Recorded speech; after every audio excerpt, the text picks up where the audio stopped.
Several men were in the locker room of the local golf club, and there was a phone sitting on the bench, and it rang, and one of the men picked it up and put it on speakerphone.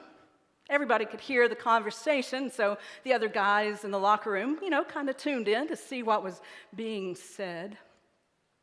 And so the conversation went something like this. It was a woman on the other end. She said, "Hey, honey, are you at the club?" And he said, Yeah, I'm here at the club. She said, "Well, I'm at the shop, and there's a beautiful, fabulous leather jacket. It's only $2,000. Can I buy it?" He said, "Of course, if it'll make you happy." And she said, "Yeah, it'll make me very happy." She said, "And on my way here, I stopped by the Mercedes dealership. And the one that I want is $200,000. Is it okay if I buy that?" He said, "Well, that's a lot of money. Make sure you get it with all the options if it'll make you happy." And she said, "Oh, it will make me happy." And then she said, "Oh, by the way, Janie called. And you know the house that I wanted last year? Well, it's back on the market. And it's $2.2 million. Is it okay if I put an offer in?" He said, "Well, yeah, offer $2 million, and if they don't accept it, we'll meet them at their asking price, if this house will make you happy." And she said, "Oh, yes, this house will make me very happy." She said, "Well, honey, I got to go. I've got a lot to do. Got a car to pick up and an offer to put in. I love you." And he said, "I love you back." And they hung up. The other men in the locker room were looking at him in astonishment, eyes wide open, mouth ajar. And the man turned to the other guys and he said, "Hey, anybody know whose phone this is?"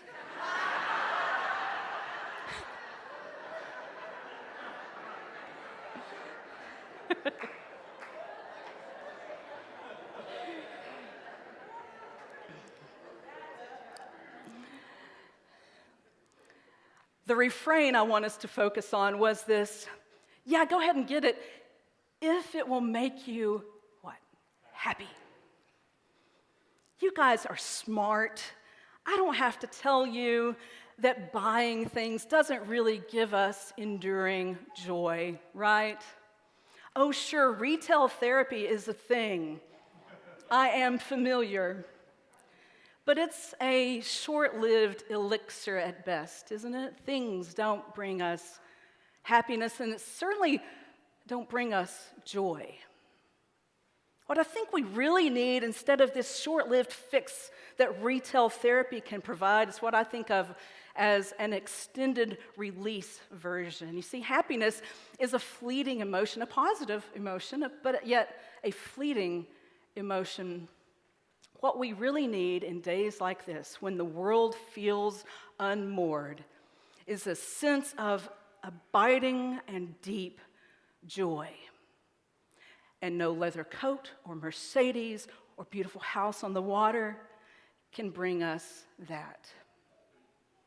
The joy I'm talking about is from God above, and it's a place inside us that we can return to time and time again, even when the storms of life challenge us, threaten to rock us from our very core. So my question today that I'd love to pose to you is this: how can we anchor our lives in joy, and thus infusing our lives with strength and resilience when the world around us seems to be falling apart? Let's hold that question before us as we continue. In order to help us think about this, we have this beautiful story from Nehemiah, this great Old Testament story. Nehemiah, when we first meet him, he's the cupbearer to King Artaxerxes of Persia.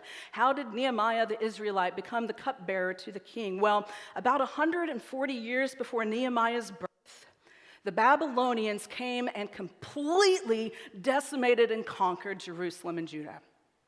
They took the best and the brightest and sent them into Babylon, which is modern-day Iraq, as slaves.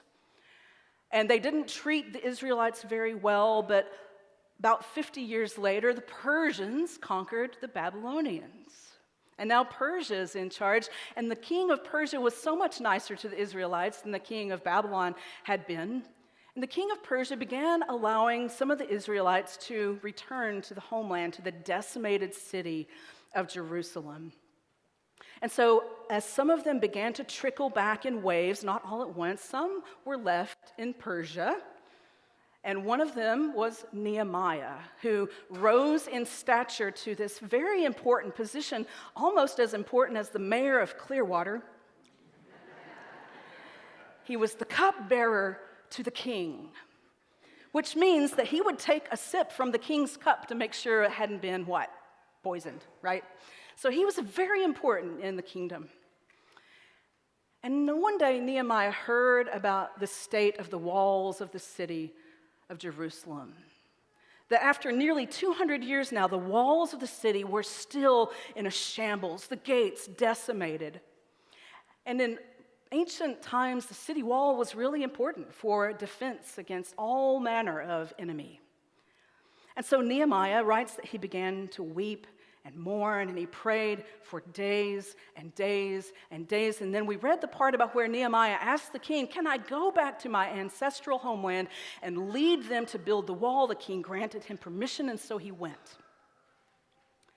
Now, what we didn't read, but you can read later when you go home today, is how they did this. Nehemiah went and inspected the city walls under the cover of darkness, so nobody knew what he was doing. For 3 nights, he inspected the walls, and then he brought the leaders together and said, "We can do this. We can build this wall." And they said, "Yes, we can."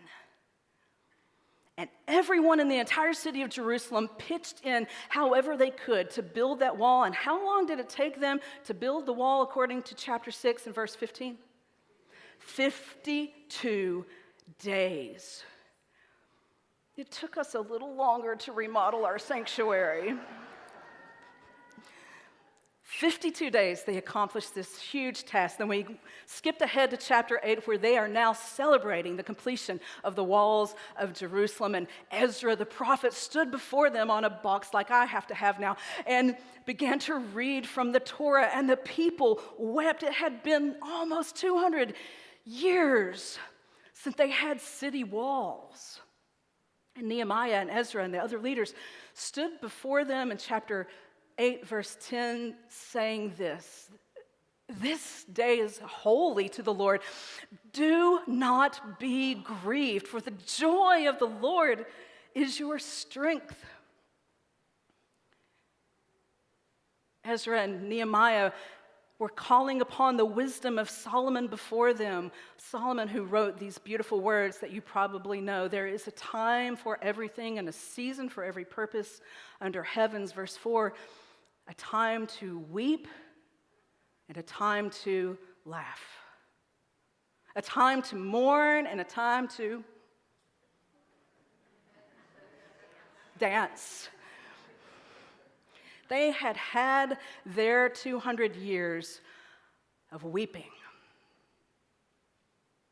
They had had their 200 years of mourning. And now it was time to party!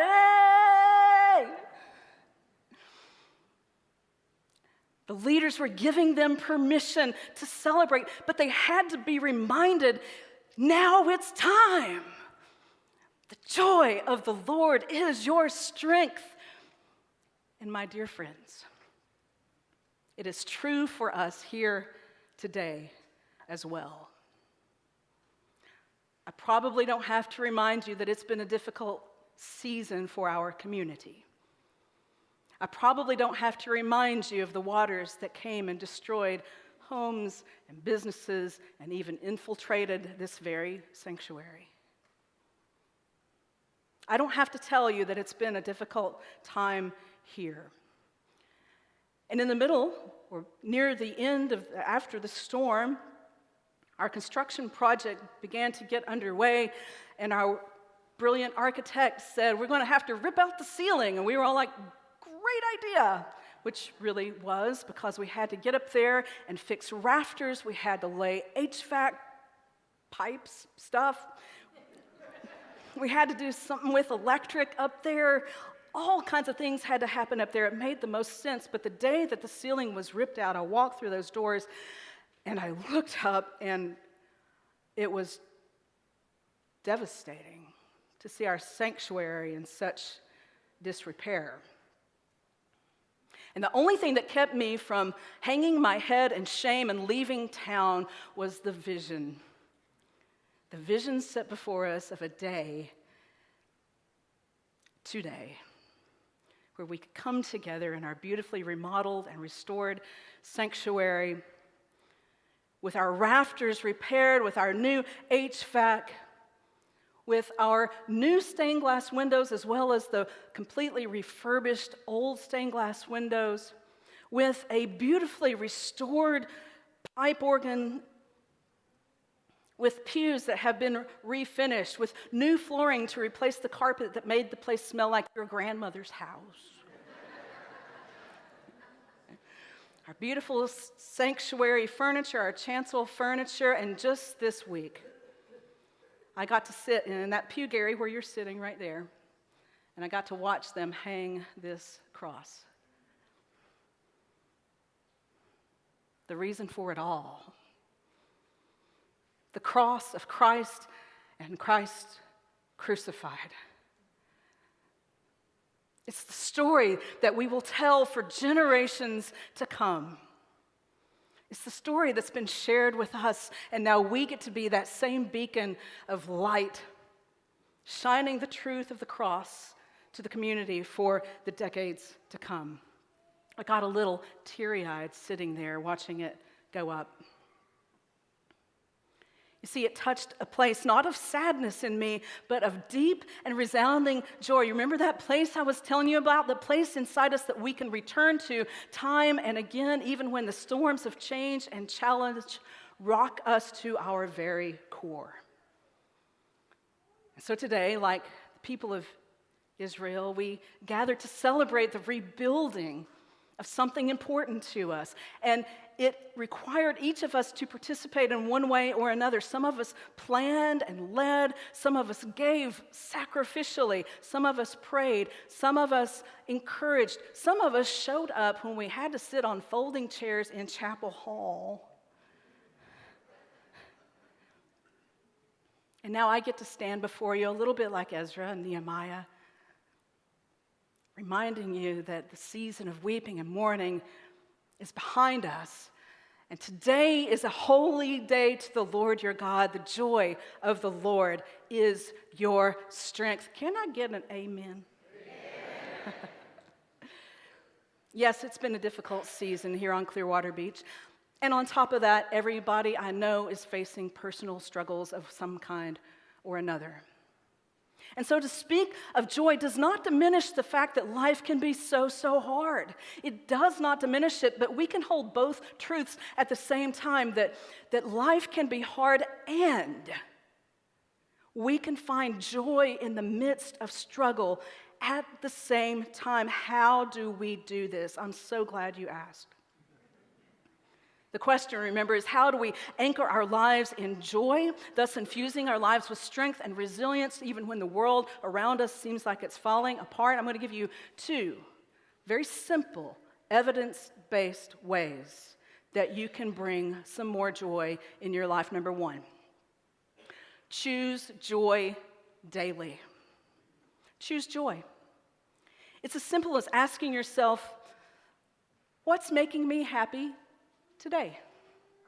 And coming up with an answer. It's relishing the cup of coffee or something beautiful on your drive or deep laughter with a good friend. It's these tiny, minuscule moments, science says, that give us more joy than some peak experiences. And so every day we choose joy.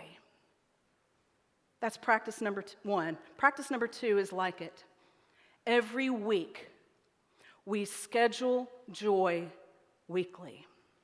We think about the week ahead. We think about something that we're going to enjoy, and not just some hedonic pleasure that gives us, pleasure and happiness, but something that gives us meaning, that connects us to self-actualization, right? We choose joy by scheduling it weekly. And this could look like setting up a luncheon with a friend, or doing a hobby that feels meaningful, or activities that align with our values. Scheduling is important because it sets something in front of us that we can look forward to.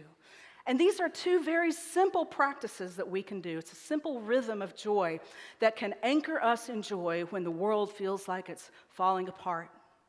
And in doing so, we can fulfill what scriptures say in Philippians 4:4, where he writes, "Rejoice in the Lord always. And again, I say, rejoice." The psalmist understood what it means to hold both hardship and joy side by side when he writes this in chapter 30, verse 5. "Weeping may last for the night, but joy comes in the morning." We are living, breathing evidence that the psalmist is right. Joy comes in the morning. And so today we rejoice. Today we anchor our lives in joy. Today we give thanks for God's faithfulness to us throughout the generations. Today we recognize this truth, that God has blessed each of us, and God has blessed Chapel by the Sea. May God continue to bless this faith community for the next 75 years and beyond.